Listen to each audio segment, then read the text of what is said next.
শনিবার মথুরাপুর হাটের দিনে মথুরাপুর এলাকায় অভিনব ভঙ্গিতে ভোট প্রচার করলেন দক্ষিণ মালদার বিজেপি প্রার্থী শিরূপা মিত্র চৌধুরী। এদিন সাত সকালেই তিনি প্রথমে মথুরাপুর চৌরঙ্গি মোড় এলাকার এক চায়ের দোকানে ঢুকে নিজ হাতে চা তৈরি করেন। চা তৈরির পর সেই চা নিজ হাতেই দলীয় নেতাকর্মী সহ সাধারণ মানুষজনের মধ্যে পরিবেশন করেন। ভোট নিয়ে চায় পে চর্চায় মশগুল হয়ে ওঠেন। চায় পে চর্চা সেরে তিনি শটান চলে যান মথুরাপুর সাপ্তাহিক হাটে। হাটে গিয়ে সবজি ও মাটির পাত্র বিক্রির দোকানে বসে কার্যত দোকানের ভূমিকা পালন করেন। আর এর মাধ্যমেই জনসংযোগ তৈরি করেন হাটের ব্যবসায়ী সহ হাটের জিনিসপত্র কিনতে আসা সাধারণ মানুষজনের সঙ্গে। শনিবার এমনই অভিনব ভঙ্গিতে তিনি ভোট প্রচার চালান মথুরাপুর এলাকায়। কবিগুরু রবীন্দ্রনাথ ঠাকুর বলেছিলেন যে বাংলার যে হাট, সেই হাটই হচ্ছে গ্রামীণ বাংলার, গ্রাম বাংলার মানুষের যে কনসিয়াসনেস সেটাকে রিপ্রেজেন্ট করে। হাটে এলে পরে আমরা সমগ্র পৃথিবীকে দেখতে পাই।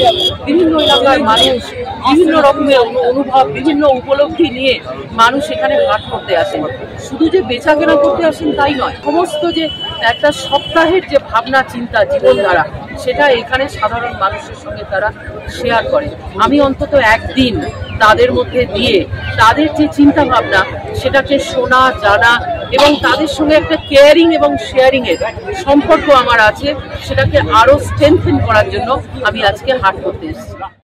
অন্যদিকে এদিনই উত্তর মালদার বাম সমর্থিত কংগ্রেস প্রার্থী মোস্তাক আলমের সমর্থনে এক নির্বাচনী সভা অনুষ্ঠিত হয় রতুয়া থানা মাঠের পার্শ্ববর্তী আমবাগানে। বাম কংগ্রেসের যৌথ ডাকে আয়োজিত এই সভায় হাজির ছিলেন কংগ্রেস প্রার্থী মোস্তাক আলম, মালতীপুরের প্রাক্তন বিধায়ক আলবিরুন জুলকারনাইন, কংগ্রেস নেতা পরিতোষ সিনহা, সিপিআইএম নেতা জহুর আলম সহ আরও অনেকেই।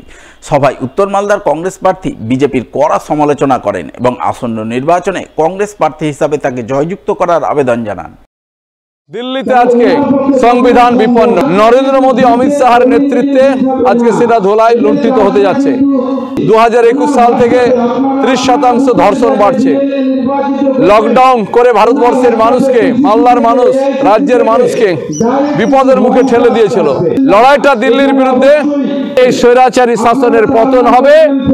মালদা উত্তর কেন্দ্র, গনি খানের জেলা, প্রিয়ঞ্জন দাস মুন্সি জেলা, ডক্টর গোলাম আজদিন জেলা, আমরা বরাবর এই সিটে জিতে এসেছি। অনেক প্রলোভনে সে পালিয়ে যায়নি, মাথা নত কিছু করিনি আর করবো না, এটা আমাদের অঙ্গীকার।